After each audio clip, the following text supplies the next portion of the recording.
Thanks for listening to No Question About That. You can support this show by visiting patreon.com/NQATpod or in your Apple podcast feed. We do a backer show each week going deep dive into a topic related to United. Or if you don't want to part with your cash, an even better way is to leave us a 5-star rating and review on Apple Podcasts or Spotify. And now on with the show.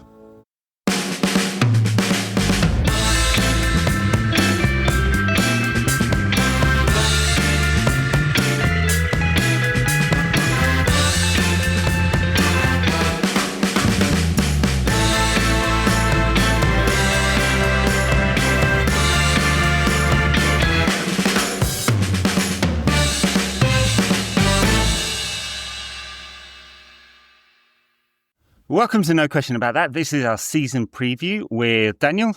How's it going, Daniel? It's going good. I'm 46 years old. Oh. And I'm excited. Edward. What about you? For the return of football, yeah. Well, we haven't lost yet, so I'm still enthusiastic. What will it be like on Sunday? Will it be chaos on the internet? Or is 21 coming? Well, we'll find out. We're going to try and structure this, look a little bit back at the preseason program and what we've learned. We did a tactical preview yesterday as an accompaniment to this as well. We're going to look at the transfer market, where United are strong and where they're weak still, and what might happen in the next 2 weeks. Think about the first 10 or so games and the start of the season, which is really tough, and how that may set the tone for the season. I suspect it really will. And have a think about what is acceptable, what is good, what is not good this season, make some stupid predictions at the end, and that'll be our season preview. All right. Before we start, look what I found. I went to my parents a while ago. Oh, I think from the 80s. I think earlier. I'd say earlier than that. Yeah, it is. Yeah. I fucking coveted this as a child. My dad had it. And then I brought it home. And usually when I would return with tab this ilk, my wife's like, what the fuck are you doing? Bringing us more clutter. And she used to work when she was at law school, she worked in Anya Hindmarch. So knows a thing or two about an handbag. And even she had to concede that this was a glorious item. No, just looking at that badge, it's probably, I'm trying to think when that badge changed to the current one. It had been early 70s, actually. I reckon early to mid 70s, this bag. It's the kind of thing I kind of almost don't want to use it. Yeah. Cherish it. Very nice. Well, if you go to Old Trafford this season, you'll be subject to some deep inspections alongside your NFC ticket that will no doubt not work. And all that. To restore some cosmic balance of a previous visit where my parents were like, "You need to get rid of your shit," I threw things away. A few things I threw away I regretted. I threw away all my old football trophies, kind of regretted that. And do you remember the 93-94 team photo where the players were in the Newton Heath kit with the moustaches and the overcoats? Yeah, absolutely. So I had the original of that from the Man United magazine. And in a moment of I don't even know what, I tossed it. Oh. Yeah, I know. I really, really regret that. Deary me. Never throw away your memorabilia. Yeah. Very good. All right. So preseason, it was kind of mixed program. Lighter than in previous seasons, but they've had a lot of behind closed doors games. Like, for example, this week there was a full first 11 versus under 21s game. They've done quite intense training sessions. Apparently, it has been hard, quote unquote, said Brian Mbumo. And then they had games against Leeds, Bournemouth, West Ham, Everton, and Fiorentina, which ended with a couple of draws, which burst the balloon a little bit after lots and lots of enthusiasm on this here podcast about how United performed. So, I mean, how are we feeling about those first sort of 6 warm-up games and the training and all of that kind of stuff? I mean, the training, I feel quite good with the training. I feel in good shape. I'm sure the training has been hard because they're not fit enough. Mm-hmm. We can see over the last few seasons they've not been fit enough, and I think that it is about trying to be at least as fit as the fittest team at the start, and then deal with the rest afterwards. Like Fergie was well into having them peaking kind of sort of around February, March time. We don't have that luxury. We have to be good immediately and then see what happens. So I feel like they will be fitter because the manager will have seen that they're not fit enough. In terms of the actual football, it's difficult when in the preseason games because what kind of happens, and Amorim's not as bad at this as Ten Hag, but Ten Hag would be giving like 45 minutes to all manner of dickhead who was never going to feature rather than giving the team a chance to bed in. But we haven't seen an hour of the first team, have we? Not really, no. Yeah, it is interesting. I thought they might build up to that a bit more, and that the game against Fiorentina would have been effectively the first team and quite a few of them getting 90, and that really didn't happen. And that's part of the reason why they've had their behind closed doors and the intense training sessions. So they've looked at, apparently, I think this was the Athletic reporting, looked at the load of minutes people had, and they had more intense sessions for people who not had enough minutes to get them up to speed. All of that kind of stuff. Was the football good? How did they spend 8,000 words doing that? Yeah, I know. Well, I can't bitch too much. I like a long read as well on my Substack. So I started out thinking, I'll just do a weekly newsletter, and then it's ended up at 2,500-3,000 words every week because long reads are good if there's information or opinion or thought or linguistic flair to fill the space. Mm-hmm. Yeah, well, it's entertainment as well as information, isn't it? Yeah, I mean, we talked about it with Darnish on the Tactics show. Not a lot of change. I mean, it's the same model, effectively. I was kind of impressed with Patrick Dorgu, like a lot of people, about just how aggressive his positioning was. Very, very high up the pitch in areas where he can cause more damage. The delivery is so-so still. I would say Ahmad played a few games at right wing back, not all of the time. And we'll see where Brandon Bumo's fitness is. He might not start against Arsenal, for example. It may be Ahmad in that role and Dalot behind him. Oh, my goodness. Which, I know. He'll run all day, Dalot, and he's always fit and available, but that's the problem. He's on which fit point, and available. The leadership group, right? Mm-hmm. The leadership group is Bruno, Harrens, Mazraoui, Dalot. Is there one more? Is that it? Sure. Luke Shaw. Sure. How many of them are first choices? Yeah. It's quite, I thought that was quite odd. And I totally appreciated the rationale where he's trying to reach all the parts of the squad. We don't know what the little friendship groups are. And also, I guess, the first team is going to be, Martinez. The first team's going to be quite young. I don't think Shaw's in it. Is he? I think Martinez is, though. Right, he's the other one. Yeah, I can't remember. But the reason why I was surprised was because you could have a bunch of guys in your leadership group that are well pissed off. Like Mazraoui, he's not going to be a regular this season. Don't think Dalot is. Harrens probably isn't once Martinez is fit, and even maybe before. So there's Bruno, and that's all. Is there anyone else? I think that's all. That's it. And so I was quite surprised, I guess, by the people he wanted to honour with responsibility, just because I'd be trying to honour some of them with a fuck off. Yeah. Well, I mean, I think you're right about it looks like quite a young side this season. So, I mean, Mbeumo and Cunha, fairly senior players, but Sesko, young. We're going to have Menu, Ugarte, both fairly young as core players in midfield alongside Bruno. And then the back three could well be quite a lot of Yoro, one of De Ligt or Maguire, and quite a lot of Aiden Heaven as well before Martinez gets fit. Maybe Luke Shaw. We'll see. Maybe Mazraoui, and they'll rotate around. But yeah, you're right. And Dorgu's young as well. So probably quite a young team, which is about right, I think, for United's place in their development. Try and go from 15th to something. We'll talk about that later. But yeah, I mean, back to preseason. I mean, it feels like okay. I mean, people say preseason doesn't matter. I think it does. It's not just about fitness and preparation. It's about all that time getting the game model right. It can't be learning anymore. They've had 6 months of this now, and no excuse. They have a good 6 weeks in preseason. They're going to have one game a week for most of this season. Like, that can't be the excuse. Like, no, they have to know what they're doing now, don't they? So I guess the way I conceptualize this in my own head is that I really like the manager as a bloke, and not just in terms of I'd like to have a drink with him, although I would.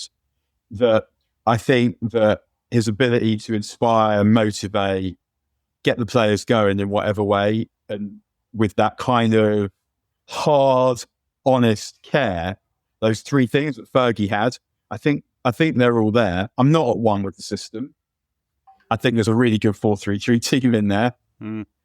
But which is fine, because if we have to fire him, then it's not. I feel like it's a situation where you've got to sell everyone. I mean, we'll see how what they do in getting him fired and how much we hate them in November. But in theory, so I guess the way I look at the game model is more, I now feel like if we've got his HR skills plus the players we've got, between the two of them, they should have enough to get by any glitches in the system, to override any glitches in the system. And let's be very clear that player quality is always, and player mentality is always the most important thing. Doesn't matter what your fucking system is. If your players are shit and the mentality is shit, you're not going to win the thing. And so the way I conceive of it now is that even though there's this system that I have doubts about, I hope that the quality of player plus the quality of manager interpersonal skills will be able to override stuff that might be inherently wrong within the system or need tweaking. But I do think we might need to wait, in that the players that we have, we should score goals against every single team, and every team will fear playing United now because of what we can do going forward. But it might be a while before we see the automatisms or the combination play. We'll be relying on counters and moments still for a little bit while everything beds in. Yeah, I thought in the match against Bournemouth in particular, there was a lot of very slick passing through the midfield, and it felt like, the very detailed, prescriptive type of training and coaching that Amorim does was starting to come to the fore, and we're starting to see some of that, right? It was a lot of very nice one-touch play, the rondos in midfield, but also the positioning of the players, some of it, as I mentioned, very stark. You could see it, like what the change is. And so some of that happened, and then kind of slipped back into some of the old sort of inability to create anything, struggling to play out through the thirds from the back into midfield in the Everton and Fiorentina matches. And you're like, oh, right. Maybe that was a good wake-up call and just to remember that player quality is the thing that matters. And there are some young players who are still learning the craft, and probably a few that aren't quite up to snuff still in the squad, that will take another couple of windows to fix, right?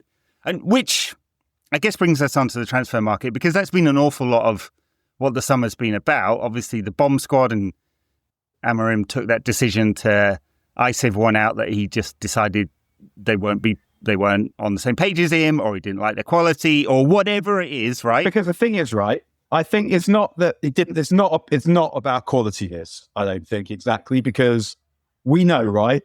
He wants fucking rid of Rasmus Højlund. He wants rid of that fucker so much, right? We know this. Yeah. But he's training with the team. Why? Yeah. Because he's not an arsehole. Yeah. And I'm not judging these players that the manager thinks are arseholes. I mean, I'm speaking from the manager's point of view. He doesn't want Rashford. He didn't want Rashford. He doesn't want Garnacho in particular. He doesn't want them anywhere near anyone. Now, he might be wrong in his assessment of them, or that they're trouble, or any of the other things that he might say that they are. But to me, and I'm sure he wants rid of Onana as well, by the way. But he's integrated those guys because they're not bothering him. So I think the bomb squad is not just a point of, I want these guys sold because I don't want what I think they're good, is that I don't want them near the players who I want to have a good atmosphere with. Yeah, and that's totally fair enough. The coach has to make that call. It's on his head, isn't it, when he does that? It has an economic impact in that we're seeing with, Marcus Rashford, hopefully Barcelona could register him, because if they can't register him, he's not moving to them on a permanent basis next summer. Garnacho, Chelsea are playing silly buggers with the fee there, and no doubt Garnacho's people are doing the same thing. They're presenting to the club one option in order to reduce the fee and increase his wages. God, imagine someone asks you, what do you do? Oh, I'm one of Alejandro Garnacho's people. Oh, okay. Yes. Big flashing red neon cunt sign above the head. Yeah.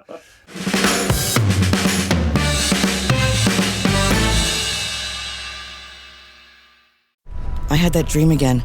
My small business needs to hire, but I don't use LinkedIn, and I hire wrong. So our orders get all backed up. We're drowning in paperwork, then actually drowning. Carol is fighting off sharks with a stapler, and pirates are pillaging the office copier, and Then I wake up. Don't let hiring nightmares ruin your dreams. LinkedIn Jobs' new AI assistant goes beyond the resume, using unique insights to deliver a smarter shortlist. Post your job for free at linkedin.com/quality. Start hiring today with LinkedIn. New Year, same extra value meals at McDonald's. So now get 2 snack wraps, plus fries, and a medium soft drink for just $8. For limited time only. Prices and participation may vary. Prices may be higher in Hawaii, Alaska, and California, and for delivery. This episode is brought to you by Stouffer's. Here comes 3-time juggling champion Natalia Rogers. She's juggling law school, her TA job. Oh, narrowly catches the laundry.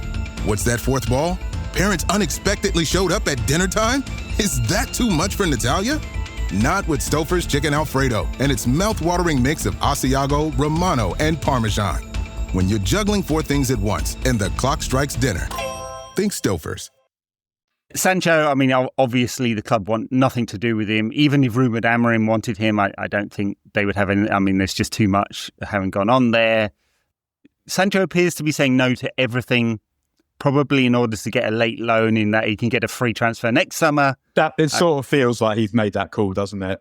Because you never know exactly what the offers are, but it feels like he could have gone somewhere that would have been fun in some way. Like go to Besiktas to play for Ole. That to me seems like quite a good laugh. I think it's a good time there. In a league where you might be able to excel and where the atmosphere will be something that you'll tell your kids about. Probably could have gone to Italy by now as well. So it feels like he's actually, and he didn't go to Chelsea because of the money. It feels like he said, it's probably my last contract, maybe in parentheses in his head because I'm a wastrel. Don't know. But this is the last contract. I need to get as much out of it as I can. And that's, I'm not even really criticising him. If he decides that's what he wants to do rather than play, that's totally up to him. I don't give a shit. I mean, I'd like us to sell him because I want to use the money, but like his professional decisions, not really any of my business. So I'm not judging him on that. If it's a short career and he wants to make money, fair enough. But yeah, it does feel like he's not going anywhere permanently this summer because he wants a big move when he's out of contract. Yeah, and it's pretty difficult for United to extricate themselves from this general market perception that they are bad sellers and they can be bullied all the time, right? I think that's the general perception with United, and there aren't too many occasions where we've got really good fees for people in the last 10 years, basically. And you look at Liverpool, right? They sold Ben Doak today. Yeah. Well, they are selling Ben Doak for 25 million. Or Django Ouattara is going from Bournemouth to Brentford. 40-something million. And I saw you said this on Twitter about Garnacho, where you were benchmarking and saying, I don't know if Ouattara was in the list, but he wasn't, no. The one that's really stands out to me is Anthony Elanga. 55 million quid for Anthony Elanga. He's not better than Garnacho. Absolutely not. Not even close. And has nowhere near the ceiling. This is the best Anthony Elanga will ever get. And it wasn't even that good. He's a very specific player in a counter-attacking team, and he suits Eddie Howe's Newcastle. If Howe gets sacked by the regime and they bring in a possession-based... The regime? Suddenly it's a dissident. Yeah, that's right. Eddie Howe goes very silent for a while. Yeah. Then Elanga will be in real trouble, but... Yeah, the Valencia. Power to the people, says Anthony Elanga. Yeah. I can't... I mean, he may be a nice bloke, Anthony Elanga, but I don't... Yeah, but Eddie Howe's a swat. Absolutely. Utter cock. If his career goes south, I will have no sympathy for him. Talking of which, Sancho, as we were talking about, I don't know whether this is right, but TMZ had a report today saying he'd got his girlfriend's middle name tattooed behind his ear. His girlfriend, apparently Sweetie, the rapper. I wish this report is true. It's probably fake. How and why are TMZ interested in Jadon Sancho? Well, they're probably interested more in Sweetie, who's entertainment. Oh, I'm not. I don't think I'm familiar with her. I'm not. I couldn't name a single song to sound all boomer all of a sudden. But yeah, I just really hope she dumps him. I think it would be kind of sweet. Pardon the pun. And the final member of the bomb squad, I guess, is Tyrone Malacia. I don't know whether he's... I can't imagine he's trouble. I just think he's like, there's not a chance he'll ever play for United again. Well, United pissed off that he 3 fucking years. Yeah, that he took his rehab elsewhere. Don't know. Maybe. Who knows? I mean, they will sell him for £1 million or nothing. Like, if which is anyone funny take because it. when we bought him, and I hadn't really ever heard of him, and Leon with the other club in for him, it felt like, okay, like 15 million quid of speculation. Whatever happens, however bad this goes, we won't make a loss when we sell him.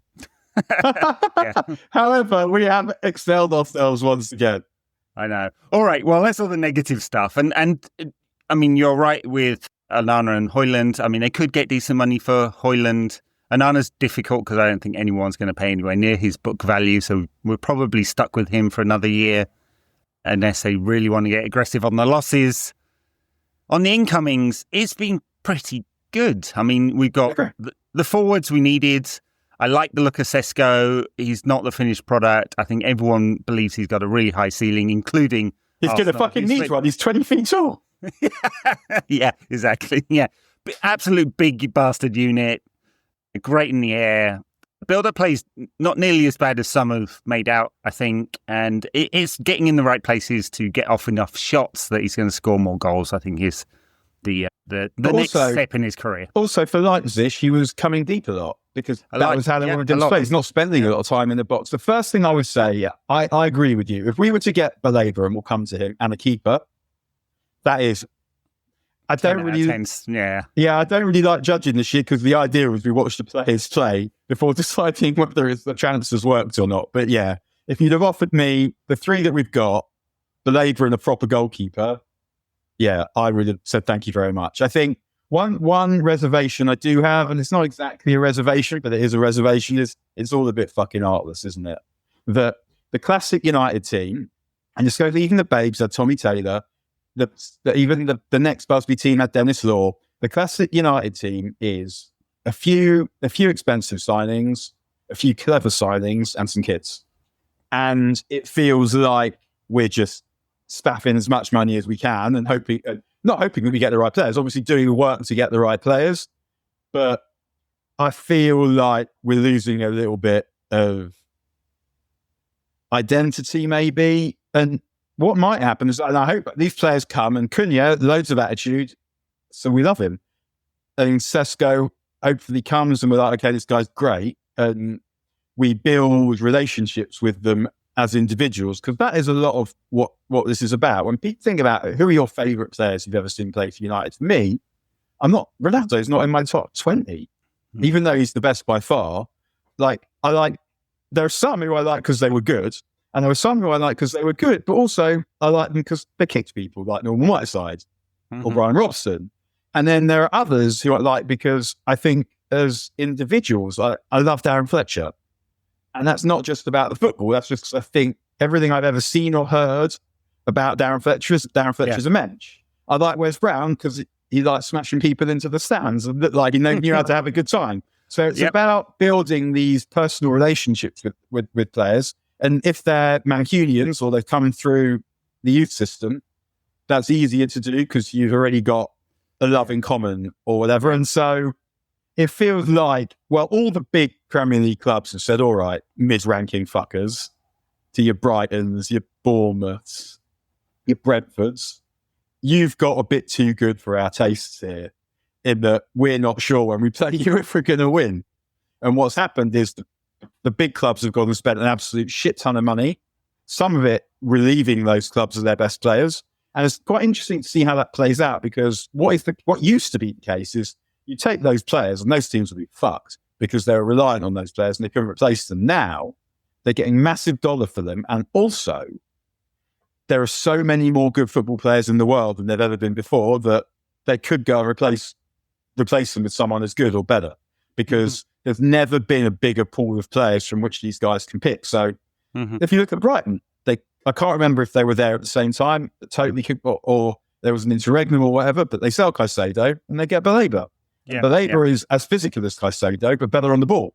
Yeah, absolutely. And English teams right down to the bottom team have more money than almost anyone in Europe, so can go and spend that money on getting replacements of very, very high quality.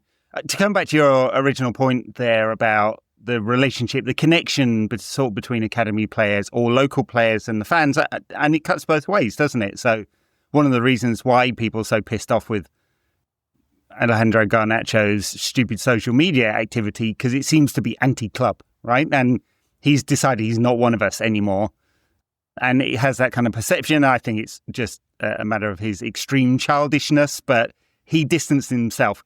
But that identity does really matter. And there's a real chance that the 4,000 odd games and 80 years of an academy player in the matchday squad will end this season. Toby Collier is going out on loan. And we signed him anyway. I mean, Keith doesn't really count either, Toby Collier. We bought him from Brighton. Yeah. Well, that's right. And so Kobbie Mainoo is the last one. So unless some of those youngsters, some of whom we saw on the tour, so like Tyler Fredrickson and the Fletcher brothers and Jack Morehouse and so on, right? Morehouse has gone on loan, hasn't he? Morehouse has gone on loan.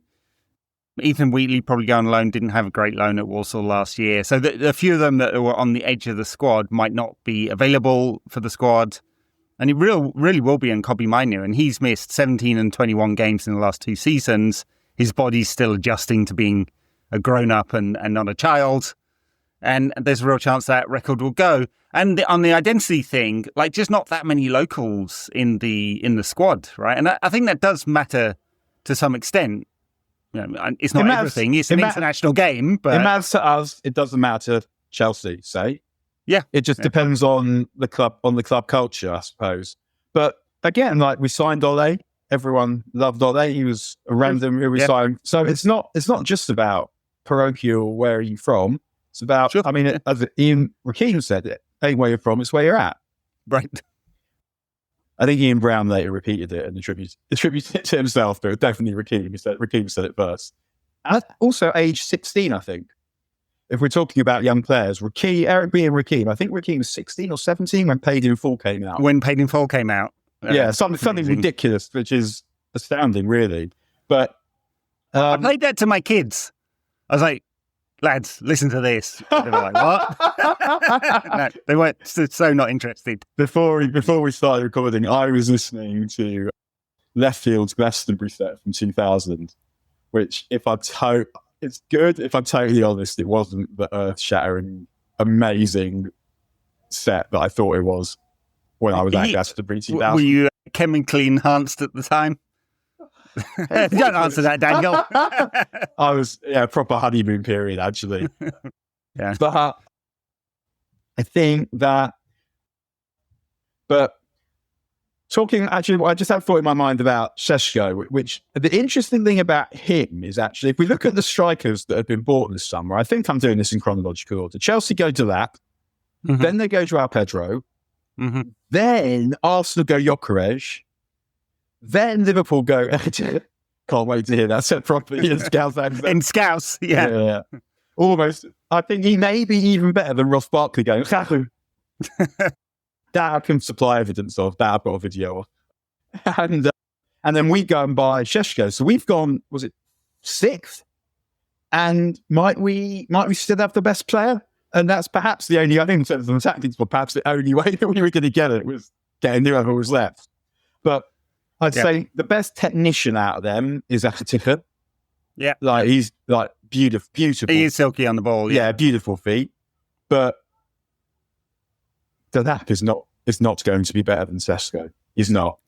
Gyökeres. No, I mean, they've got very similar data profiles, but you wonder whether Šeško's got more to come and Delap that's what he's got. He's faster, he's bigger. He also, Delap, watching him, I had to watch a bit of the Club World Cup for work, and it sort of felt like you're trying to like put yourself about, like knock people over because you're trying to curry favour with these new supporters. But yeah, like a good centre forward is more thinking about, I'm just going to score goals. I mean, it's funny what happened with Delap because obviously he goes there, rejects us, and then I think we might have signed Šeško even if we had signed Delap as it goes, because you can't rely on Delap. It was just cheap and they saw some value. But then they signed João Pedro, which is actually also quite funny if he signed Donnarumma, having re-signed James Trafford, having left because he wasn't going to get to play. But I think that Šeško to me looks like a really good all-round situation. That you mentioned the first touch. I think he's at that stage where the first touch is erratic. It's not a situation where I watch him in the same way where I watch Højlund and I think, cool, that first touch. Or even Elanga, I always felt the same about Elanga. who was someone I thought was good in the youth, watching him play age group football. But as soon as he got into the first team, I was like, oh, like, I love your attitude, really fast. Because felt initially that I had the agility of a winger and the knack of a centre forward. And so I was really excited to see how he got on. But then as soon as he got on the first team, and you see the first touch, and you think, it feels unlikely that if your first touch is this at this point, why isn't it better? Because you're, with strikers particularly, but with footballers in general, like, the touch is sort of the thing that you always have. And it doesn't mean you can't improve. Andy Cole's massively improved, but I didn't. There's other stuff that improves more, which is box efficiency, as they call it, where to be and what runs to make at the right time, which is what Victor Gyökeres credited Ruben Amorim with helping him develop at Sporting. Well, that's good, because he's got Šeško to do that with now. And so Gyökeres, I don't think that Arsenal think Gyökeres is better than Šeško. No, he's a right now player. But it's just, they know Šeško has more natural ability and a higher ceiling, but Gyökeres is already the best version of himself. And they need someone to come in and do it now. I didn't want Gyökeres. I felt like I didn't like what I'd seen of him. I mean, I admire his drive and his desperation to be the best that he can be. And I think I think he'll score goals, but yeah, he's not someone I would want to drop 65 million on, who might not be good enough really, and in 2 years is already 30. So I'm happy. I'm out of that selection strikers. I think the thing with him is I'm not sure he's a killer. And when he played with Frankfurt with Marmoush, I think most people felt like Marmoush was the better player, which isn't to say that being slightly less good than Marmoush doesn't mean you're good, because I think Marmoush is the player. Mm-hmm. But Šeško looks like someone you could watch and be like, oh my goodness, what the fuck is this guy? Like a Borg sent from the future to haunt the present. Yeah, I mean, he's going to score some thunder bastards this year as well, because he really does strike the ball cleanly. I mean, it's insane. He looks sometimes, and his strikes look like he's playing on fast forward for people that you remember videos. And the only other player I felt that about, and I don't really want to make this comparison because this guy is the greatest centre forward I've ever seen, but when I first saw Ronaldo Nazario, it felt like, hang on, it looks like the other guys are playing almost in slow-mo or normal speed, and you're playing on fast forward. I could literally, like, the first time I saw that guy play, it was the first year my parents got Sky. It would have been the year he was at Barcelona, and I was in the lower sixth, I think, and was basically spending every night sitting in alleyways, getting high, or going to the pub and nipping out for spliffs to watch football. And the excuse was often I got to go and watch the football because we didn't have Sky. So my parents get Sky, and obviously nothing changes apart from the fact that I've now got Sky. But that was my first real. I'd heard about him, but that was my first real acquaintance with Ronaldo. Like all the lads at school, obviously had Sky already, had seen a bit more of him and whatever. But it was genuinely jaw dropping. And I told my dad that he was brilliant. And then the night before the 1998 World Cup, and even though he wasn't that good in it all the time, it was when he plays in it, my dad was like, okay, I understand what you were saying. Yeah. And Šeško has that as well, where it's a physical thing partly where he looks like fucking Gulliver, but it's also, as you said, like when he hits the ball, it almost seems to speed up as it goes along, and it looks to be going faster than anyone else manages to hit football.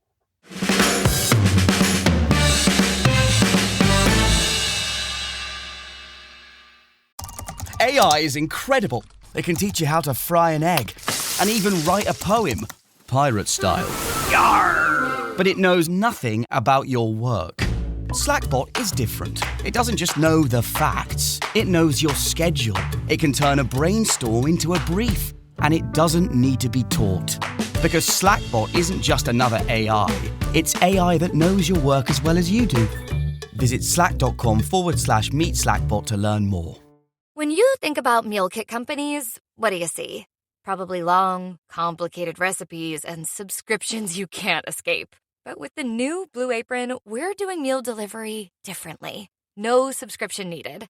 faster, easier meals. And the same dedication to quality we've always had. Shop 100+ meals at BlueApron.com. Get 50% off your first 2 orders with code APRON50. Terms and conditions apply. Visit BlueApron.com/terms for more. Como madre orgullosa, siempre quiero lo mejor para mi familia. Y los únicos huevos que compro son Eggland's Best. ¿Casualidad? ¡Para nada! No importa cómo los cocines, siempre están frescos y deliciosos. Además, tienen más vitaminas D y E y un 25% menos de grasas saturadas que los huevos comunes. ¿Por qué conformarse con menos cuando puedes tener lo mejor? Eggland's Best. Mejor sabor, mejor nutrición, mejores huevos. Visita egglandsbest.com para obtener más información.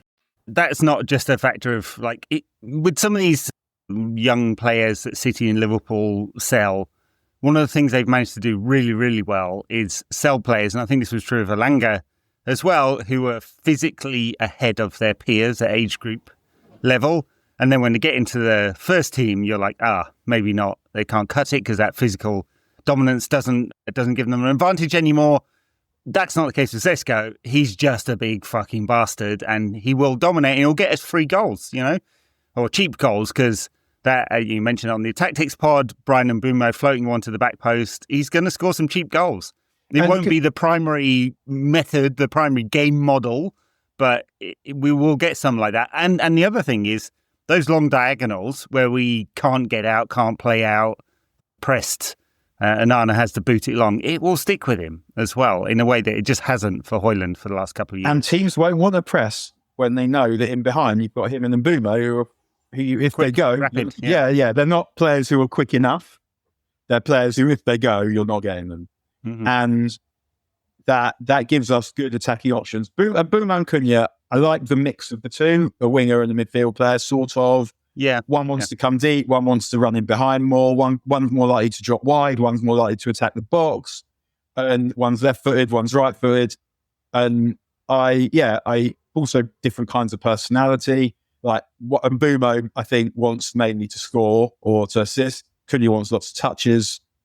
I really like the combination. Both are players I'd seen play for other teams against United, but just generally, I'm a sports writer, I watch a lot of football, who I thought were good. I'd never coveted Mbeumo. Cunha I was getting there with. I remember after he played really well at Anfield about March, and I messaged a mate who'd said, I like Cunha. I mean, obviously, you don't have to be a genius to spot that he's a good player, but he played really well at Anfield, and I thought, this guy will like playing for United. And so I don't know if they would have been the two that I'd picked, but what they're trying to do here, and this partly allows them to gamble on Šeško, is they're spending what they know to be a lot of money, but they're trying to eliminate as much risk as they possibly can. Yeah. Premier League proven players with good mentalities who are hitting their peak. Yeah. If it doesn't work, it doesn't work, but all the variables that you could take out, the only variable that is left is the talent drain that is the post-Fergie wilderness years. Yeah. And I think you're right about the profiles. They are two very interesting journeys for those two. And Mbeumo's got better year over year, right? I'm not sure at 20, people have been saying he was going to be a £70 million player. The guy at Troyes, someone at Troyes, Troy, was it Troyes or Troy? Troy, I think, yeah. When Brentford signed him, said this, you're getting someone who, I can't remember if it was the Brentford person or the Troy person. They said this guy's going to be a world-class player. There you go. And Cunha reinvented himself twice because he was really a sort of forward at Hertha, then failed at Atletico in a very, very different system, probably the wrong profile player for that team, and then has reinvented himself basically as a midfielder who plays in wide forward areas. As you say, I mean, it doesn't matter that it's a 3-4-3 or a 4-2-3-1 or whatever. He would be the left-sided forward. He likes to link, drops deep, will play in the half spaces. And really understands the role. Really understands the role. Because he's played it. And also, Wolves played the system of Vitor Pereira, like they proved it worked. Yeah, so absolutely. He knows what to do. Yeah. So I don't know, what do you give the market as a number? I mean, I reckon this is like a 7.5 out of 10. It would be a 10 out of 10 if we got Belabor and a goalkeeper. If we get, and I think we will, and I'll tell you why. Jim Ratcliffe, who incidentally, that is still a cunt. Let's not, he is not going to make us forget about what he's done for ticket prices, what he's done kicking people out their communities in Old Trafford, what he's done firing working people under the guise of we can't buy players unless we sack these people. No, mate, fuck off. Number one, right? Manchester United have money. So this brings it to Baleba, right? Because what my guess with Baleba is that they have decided probably that they're going to pay what Baleba costs. And there will be a price. And it won't be 150 million quid. It will be somewhere in the region of up to 120 probably with add-ons. And the reason why I think this is United's PSR, correct me when I'm wrong, United's PSR situation is about Reddies. But because United are United, there's a revolving credit facility. They can borrow money. They don't want to keep borrowing money because if they borrow money, then there'll be less money available next season. But let's say they don't get Baleba this summer and they don't get a midfield player. What's going to happen next summer? They're going to get a midfield player. Who's the midfield player going to be? It's going to be Baleba. And is he going to be more expensive or less expensive? It's going to be dearer and there's going to be competition. So what would be the point? It makes no fucking sense to not get that player this summer for less money and to have him for a year. And United have Jim Ratcliffe, right? I doubt is a patient man, but also he's trying, has his legacy to make United great again. He's also old. He doesn't have time to kick around. Forever. He doesn't have time to kick around down. Also, what happens, right? If United are shit from now until November, what are you going to have to do? You're going to have to fire another manager for more money, make yourself look even more of a Charlie than you did last time. Not even more. Like last time, that was totally your fault. But make yourself look a total Charlie again. There's going to be aggravation from the supporters who are going to say, you don't know what you're doing. Mm-hmm. But also, how can you justify firing Ruben Amorim, who you're invested in as a bloke you think is good? You picked him. Where you picked Ten Hag, you picked this guy. This guy comes to you and says, this is what I need. I need goals. I need 3 forwards. Okay, here are your 3 forwards. I need a goalkeeper and I need a midfield player. Yeah. If you don't get him, the goalkeeper and the midfield player, when he told you he needed them, and you have to fire him in November, you're going to look like more of a dickhead than he does. Yeah. Yeah. So all those things combined. So I think the money's available ultimately because we can borrow it. Obviously, we want to generate it with sales, but we can borrow if we have to. We can, yeah. Bearing in mind that we're just going to borrow it next year, so it makes no sense. And it helps us avoid firing a manager they don't want to fire and spending more money firing the manager, spending more money buying someone else out of a contract. Can you even get the person that you want? And then we have another Ole situation. It's just, if we're so shit until November that they have to fire him and they haven't got him these players, they're going to have a real problem. Absolutely. If we do get him these players, if we do get him Baleba and we do get a goalkeeper and it's still so shit you've got to fire the manager, that's the manager and the player's fault. That's not the absolutely. I agree with your analysis of the strategy and the thinking there. I think that's why they've been more aggressive than perhaps many of us thought they would be in the market. The numbers, United's PSR position is perfectly fine this year. We know this because Mark Critchley at The Athletic did a lot of very good reporting about exactly how they constructed their P&L. The PSR position next year, it doesn't look as good. I have a spreadsheet tracking all of this, and just it's so fucking me sad, watching, isn't it?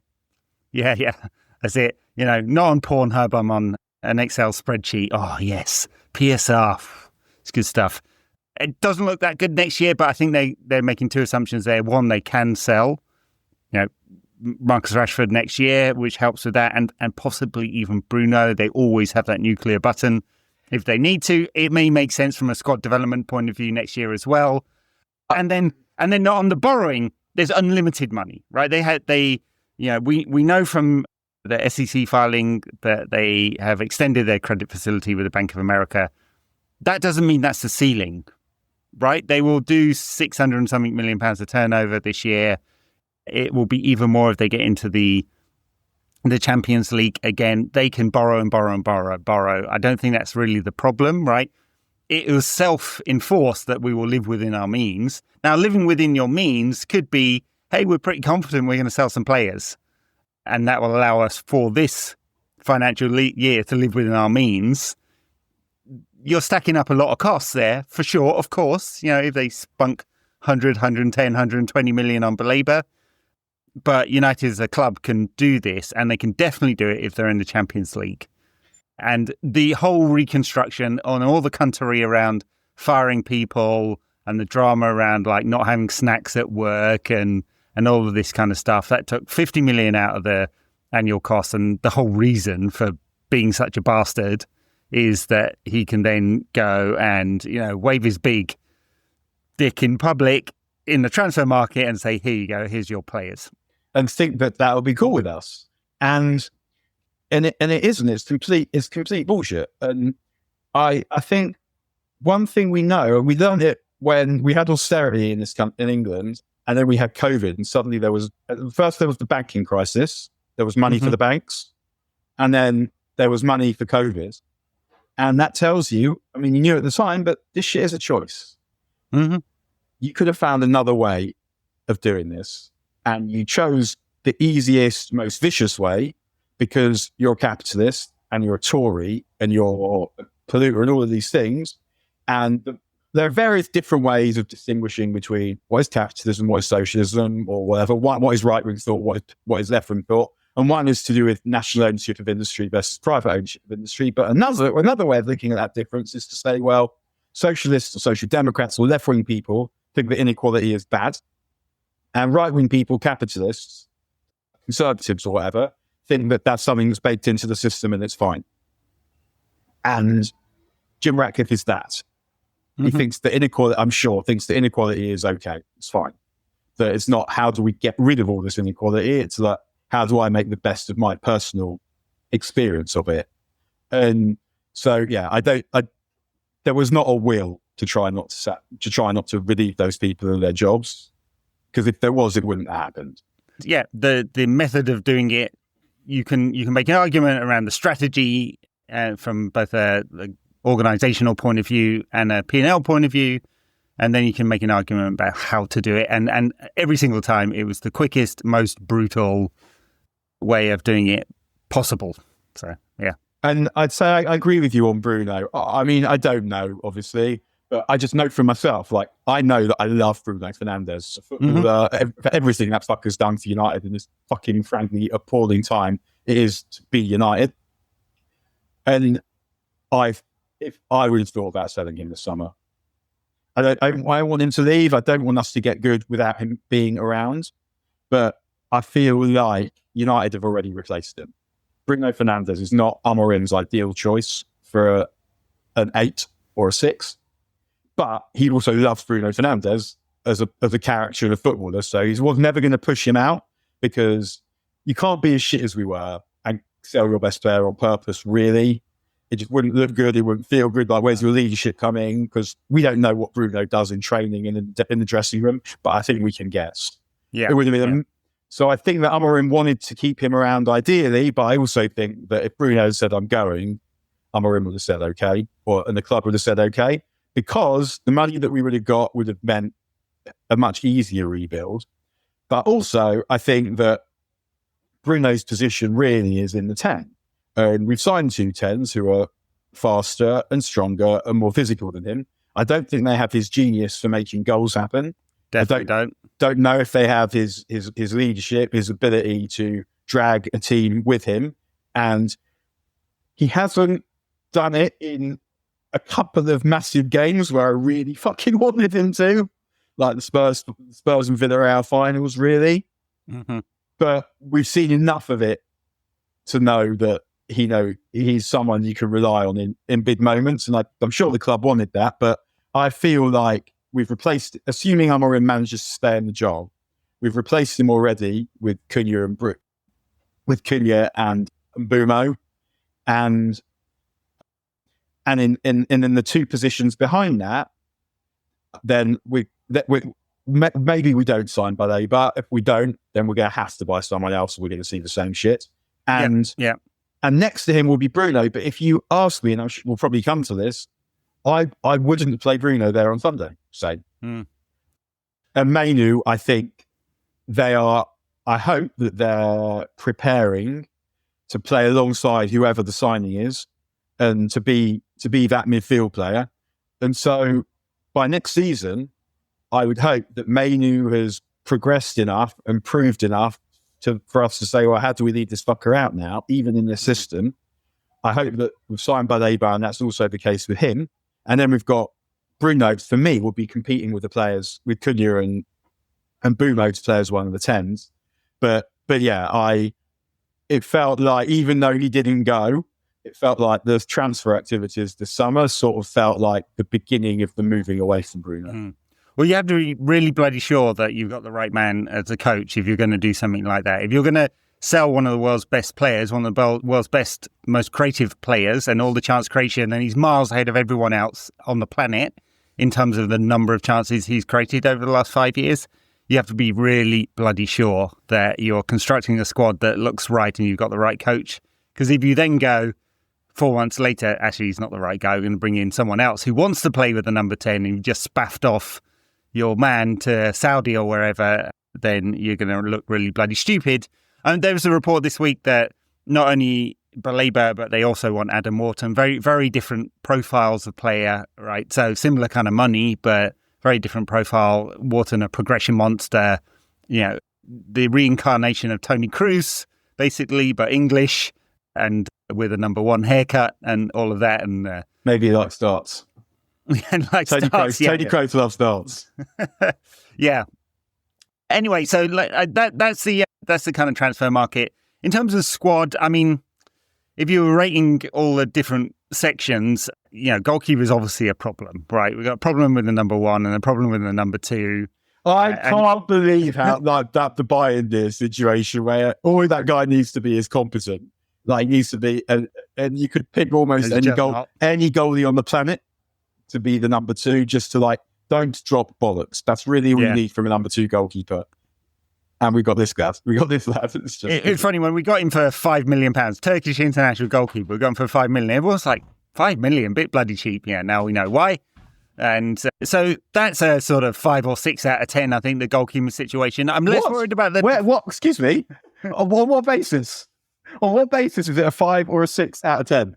You think it's even worse than that? It's nowhere near. 6 is like, I got 60-something in history A level was an A.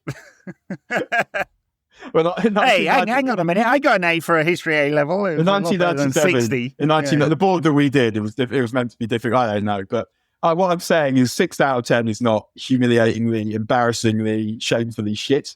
And that's what our goalkeeper situation is. I mean... Fair enough. The defence I'm less worried about. I mean, you can say there's limitations. I mean, there's certain limitations with Maguire and De Ligt on pace, and with De Ligt on his passing. They're good box defenders. Aiden Heaven, I think there's a lot of upside there. We don't know how it'll develop. Lenny Yoro is already... A lot of upside to Heaven. Yeah, absolutely, yeah. Lenny Yoro is already the best defender we've got. Dalot, yeah, very limited. We know he's not going to suddenly deliver 15 assists a year or anything like that, or remember that there's someone running on his blind side, or 1, yeah. Dorgu, I like the look of. I think it is raw still. The final product is not really there, but there's an awful lot to like. And Martinez, well, who knows when he comes back whether he'll be the Martinez of old. He wasn't when he came back from the last injury. He was sort of just getting there. I mean, he's someone, like you sometimes have these players and it's like, I'll always love you for. And him and Varane I will always love for that. Yeah, absolutely. For that cup final performance. Yeah. It doesn't really matter what else they do. But I mean, I hope it works out for Martinez because, yeah, he's been very good for us most of the time, and it felt like he was just getting back to a level when he got injured again. Yeah. But yeah. And the rest of the defenders, sure, probably his last season at the club. I hope he has it would be nice for him to go out if this is his last season, which I assume it is, with playing well and being fit. Mazraoui, I like as an all-rounder. You're right, he probably won't start. Great for the squad. Great for the squad. Yeah, really good footballer. Can play in multiple positions, left or right side of the central centre-back, wing-back at a push, although I don't like him there. Physicality is an issue.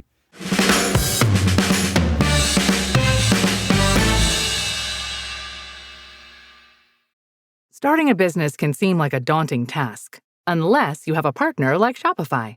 They have the tools you need to start and grow your business. From designing a website to marketing to selling and beyond, Shopify can help with everything you need. There's a reason millions of companies like Mattel, Heinz, and Allbirds continue to trust and use them. With Shopify on your side, turn your big business idea into... Sign up for your $1 per month trial at shopify.com/special offer. I mean, it's a decent selection of defenders and wingbacks, I think. Yeah, I think Dorgu's someone that we need to see a big leap forward from this season. Yeah. But I think preseason has been promising. Yeah.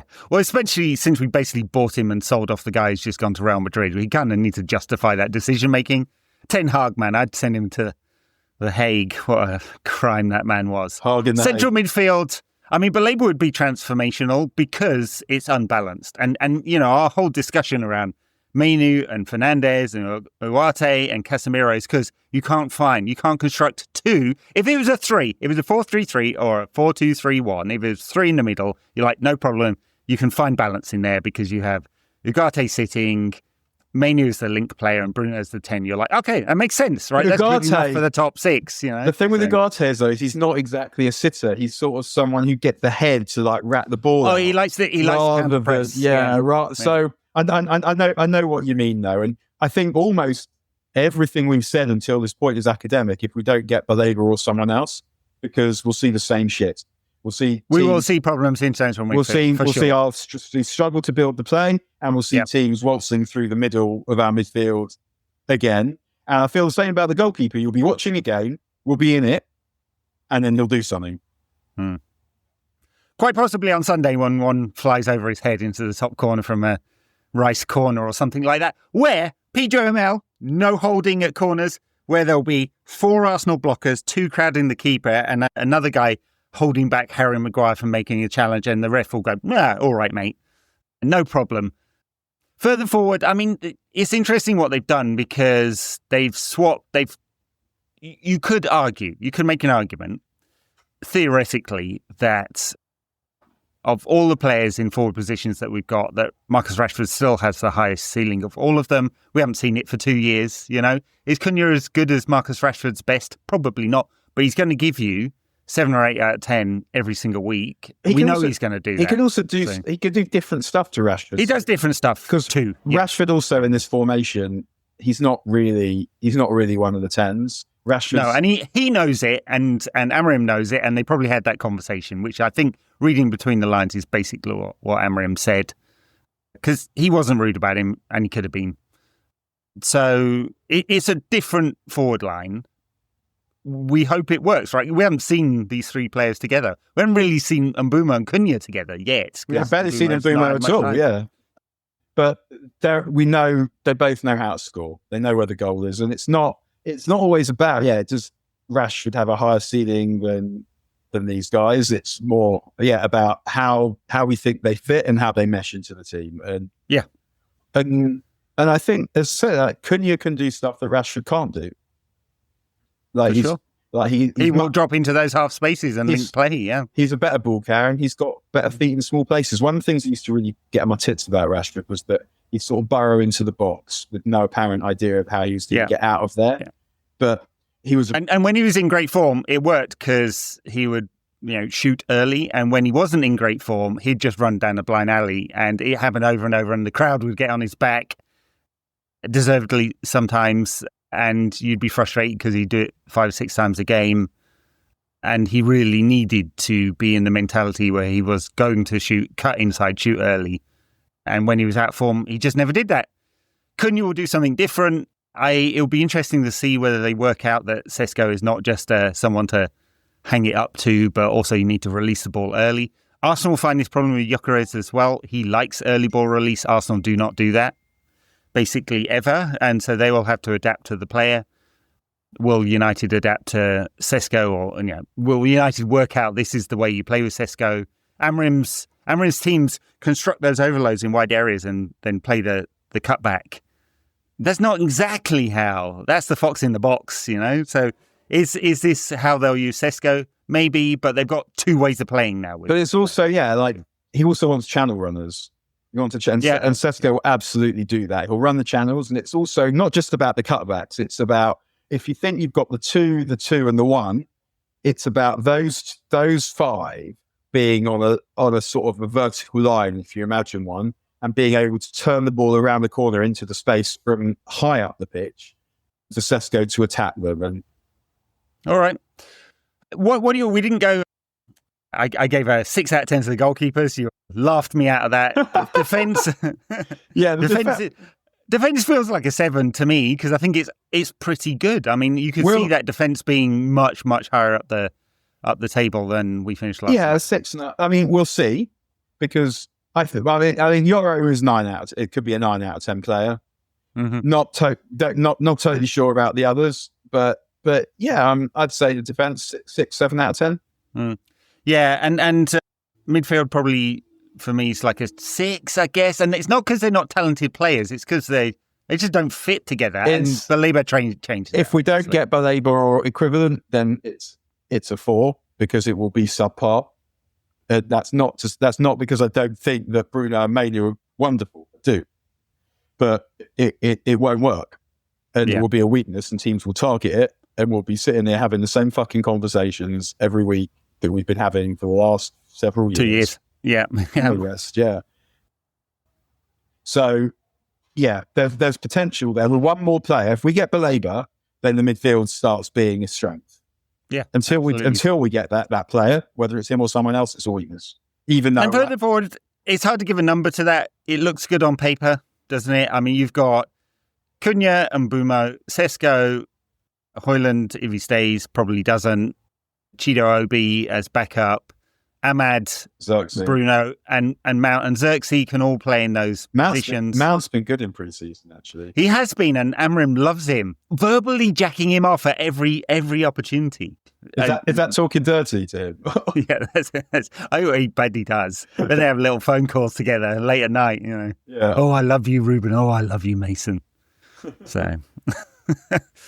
Yeah, I mean, he has been good. I just don't know where he fits. I mean, he still hasn't. He talked about him as an 8. He said he can be the player who links. He said it in his press conference today, but I don't see him starting alongside Duarte in central midfield. So he's someone who comes on late in games to try and control it from the front. Is he? I mean, it's hard to say. When you need a goal, he knows where the goal is. Also, I mean, he's good to have for the squad. He's never going to be a first choice. Doesn't seem like it, yeah. All right, before we go, some rash predictions. Okay. I've been watching all of these, right? And every single one of them I've seen basically assumes you got United from last year was something slightly better. So they're putting United between 8th and 12th. Yeah, it won't be that. It's not going to be that. I just think people are like basing it on, it's just mad. The Opta model had United in 12th. I'd like, if United are anywhere near there by November, Ruben is out of a job, right? It just can't happen. I'm expecting 6th or 7th. If we don't get Baleba, and maybe even higher than that if we do, it's a good enough squad that it should be in this league where the top teams have spent money, but the middle ranking ones haven't really, right? Aston Villa are not better than they were last season. I don't think Newcastle are. Spurs, well, I mean, it'd be interesting if they do spaff 70 million on Savinho or whatever. No, they're getting that's the right one. They're getting Eze now, aren't they? Are they? And that's one where it's like, if I'm Eze and I've stayed at Palace till I'm 28, so one move. They need to go to Spurs. Got fucking Tottenham. I mean, I'm genuinely thinking about staying at Palace and just being an absolute legend at Palace. I mean, I know that they want to test himself in the Champions League. I totally understand that, but he's already one of Palace's greatest ever players. But you get a 5-year contract, and that would be 1 year. I'm not making it in next season. No, I know. But at least you get one opportunity. But it's just, I guess no one else, he hasn't got a better offer. But if I was him, I'd be feeling a bit ill, thinking, I probably have to do this, but don't actually want to do this. Yeah, lovely player. I mean, obviously wouldn't fit United with our current squad construction. It seemed like Arsenal were interested, so who knows? I mean, they stopped. So what do you reckon? 6th, 5th, 6th, 4th for United? No, I'm going to go 4th. I think that I still don't think Chelsea are good, and I can't believe that playing in the heat through July isn't going to affect them at some point. Yeah, however many players they've got. We've got absolutely no idea what City are going to be like this season. But partly for that same reason as well. So short preseason, might not start the season really well. But also, has the game moved on? Has Guardiola moved with it? Is Rodri going to come back and be as good as he was? Is Rangers gonna be good? Don't know. Do they have good enough wingers? Don't know. Who else have they bought? They've bought Nuri, haven't they? He's a good player. Nuri, very good player. Yeah, like him. And obviously Marmoush had half of last season. Also a good player, but very good player. Yeah. You're not looking at them now and thinking we're in trouble there. Mm. And maybe that's partly because United are a bit better and have players who want to forget about the tactics and systems for a second. Individually, so I bet Guardiola will look at that team and think, actually, there's some good players here. They're players that I might have signed. It hasn't always been the case. So I'm not the team. And Liverpool also, they're changing a lot. Mm-hmm. And maybe they'll sign a defender, but that midfield is still porous. They spent last season, they won the league because they scored a lot of fucking goals. They conceded the most goals of any champion side since United in 12-13. Maybe they get Gahey and that improves it. But also maybe Van Dijk is another year older and he was busy blaming everyone else for 2 goals that he was helped concede against Palace and Charity Shields. Yeah. And they're still like in that midfield. I mean, Gravenberch did well last season, but if I was Liverpool, I'd want an upgrade on him. I'd still don't think Szoboszlai is that good. And then you've got, what's his name, Wirtz and McAllister. So it's got Wirtz a really good footballer. He's excellent, but if you got him, he's a 10, and you need to balance that. So you're going to not play McAllister in some games. I mean, what's the balance? Or he plays deeper with Gravenberch. Yeah, as the 2 holders. What's the balance? Yeah. What's the balance of that team going to be? Yeah. And also, if it's Wirtz and Szoboszlai and Gravenberch, that does look porous, and they will concede goals. And at some point, Salah's going to stop. And I don't know, but his season last season reminded me a bit of Van Persie's. I know Van Persie got injured, but the first season with Van Persie at United, where he basically spent the first 6 months of the season settling. They settled the league between August and January, and then did almost nothing else after that. And when Salah ran out, and he was never good again.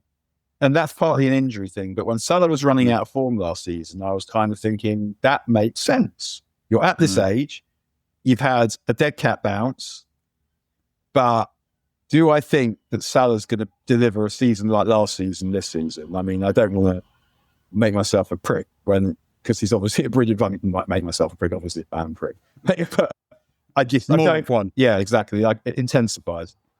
I don't think that he will do that. And so someone else is going to need to step up, and maybe they will. Maybe we'll go to score 30 goals. Unlikely, I think, with him, but yeah. And of course, tragic, but they lost Diogo Jota, who's an important player for them. We don't know what effect that will have, both on the mentality of the squad, lost a friend, I agree. Yeah, I mean, the tragedy, but the grief could affect the squad. And there's a lot of tactical change. Slot didn't change much last season, and now it looks quite different. Building up. I think I heard this week, but Arne Slot's the same age as me. I mean, he would look at your career, Daniel, and he would go, I wish I could be that. I wish I'd have signed him. Yeah. And I would refuse him, obviously. But yeah, so Liverpool changes, like transition, buying from a position of strength and power and fear. Like other clubs will see what they sign and fear them. That is true.